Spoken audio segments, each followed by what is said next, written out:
Assalamualaikum warahmatullahi wabarakatuh. Kembali lagi dengan acara Secangkir Inspirasi by Kak Fose. Oke, bersama saya Noviani Ekaningtia. Saya sekarang bersama Mas Isma Danaf Ramadan, Mbak. Isma Danaf Ramadan, dipanggilnya Mas Danaf. Oke, Mas Danaf ini selaku Presnas ya? Ya, betul. Saat ini masih menjabat sebagai Presidium Nasional di Fose Nasional, Betul. seperti itu. Kan kalau kita tahu ya, waktu zaman saya nih ya, Fosnas itu ada Presnas, Presnasnya itu ada 5. Betul. Nah, kalau saat ini Mas Danaf itu membawahi atau bertanggung jawab di bidang apa, Mas? Oke, baik. Sebetulnya masih tetap sama ya, Mbak ya. Presidium Nasional. Oke. Untuk saat ini juga masih 5 orang gitu kan. Saya perkenalkan juga sekalian ya, Mbak ya, boleh. Oke. Ada saudara saya Syauki Al-Ghifari. Oke. Itu dari Universitas Brawijaya. Beliau selaku Presidium Nasional bidang keilmuan. Kemudian ada juga Muhammad Rijalul Humam dari UIN Jakarta di bidang kaderisasi. Kemudian ada juga Muhammad Rafi Udin itu di bidang media dan data, dan ada juga Ambo Endeng dari Universitas Jambi. Oke. Beliau dari bidang keuangan. Nah, untuk saya sendiri di bidang kelembagaan. Dan dari universitas mana? Dari tadi disebutin, saya lupa nih nanya. Ini universitas mana? Saya sendiri dari Universitas UIN Sunan Kalijaga, Yogyakarta, Mbak. Oke, jauh-jauh nih ya ke Jakarta. Nah, ini kebetulan juga saya ingin tanya. Tadi ya, terkait programnya di bidang Kelembagaan. kelembagaan. Sudah menjabat berapa bulan?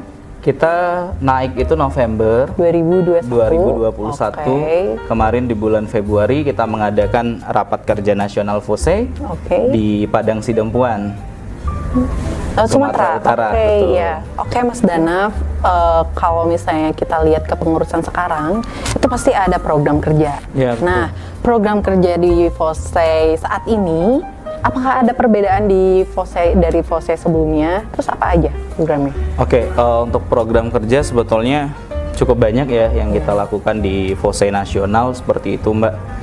Salah satunya di program bidang kelembagaan, kita ada kegiatan Fose Mengabdi dan juga Fose Mengajar, Oke. yang dimana harapannya kita bisa mengoptimalkan peran Fose sebagai fasilitator gitu untuk kegiatan Fose Mengajar dan Fose Mengabdi. Oke. Kemudian kita melibatkan teman-teman yang ada di KASE untuk eksekusi kegiatan Fose Mengajar dan Fose Mengabdi. Oke. Nah, kemudian di samping itu juga kita masih banyak program lain gitu. Salah satunya di bidang media dan data itu kita perlu ada rekonstruksi lah ya.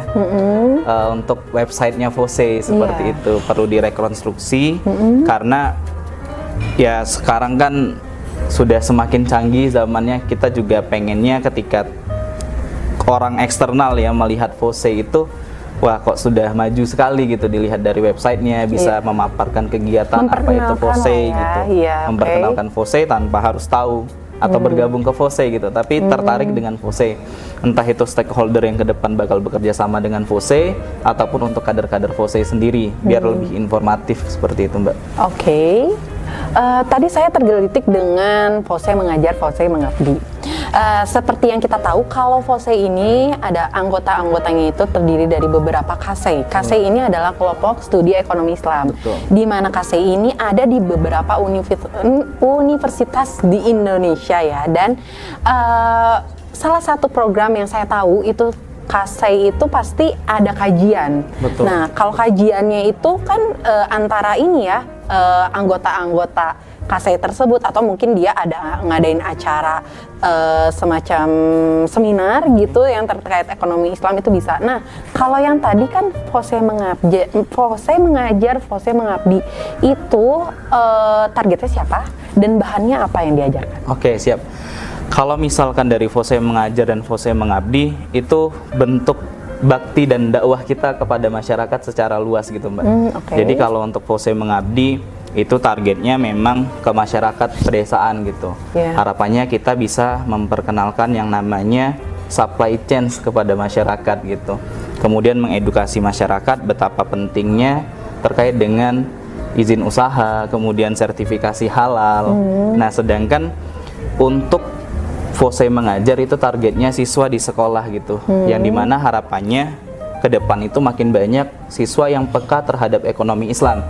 Jadi ketika terdengar ekonomi Islam bukan cuman bank syariah gitu, tapi mereka tahu bahwa di situ ada supply chain gitu, ada rantai halalnya gitu. Apalagi Indonesia diharapkan sebagai halal hub gitu kan untuk ekonomi syariah gitu.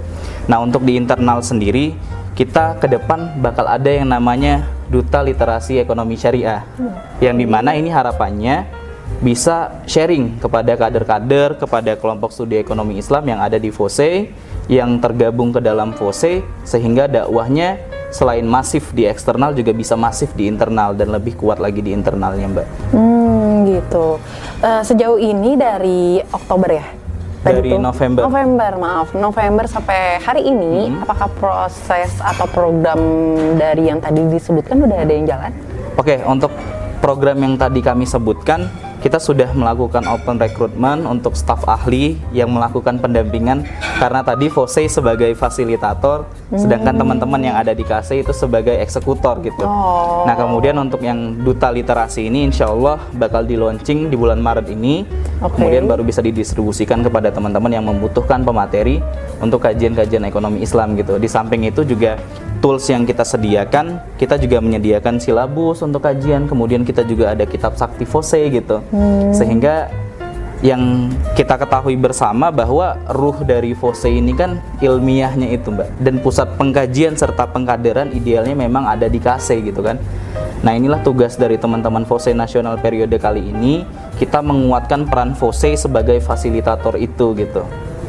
Baik, ya seperti itu ternyata ya program-program yang ini tuh baru gebrakan pas waktu zamannya Mas ya? Ya, beberapa memang ada perubahan saja gitu, beberapa ada gebrakan baru. Oke, seperti itu ya rekan-rekan terkait FOSE nasional tahun ini. Terima kasih banyak ya Mas Danap atas sharing-sharingnya. Cukup sekian sharing hari ini, mohon maaf kalau misalnya ada salah. Wabillahi taufiq wal hidayah. Wassalamualaikum warahmatullahi wabarakatuh. Waalaikumsalam warahmatullahi wabarakatuh.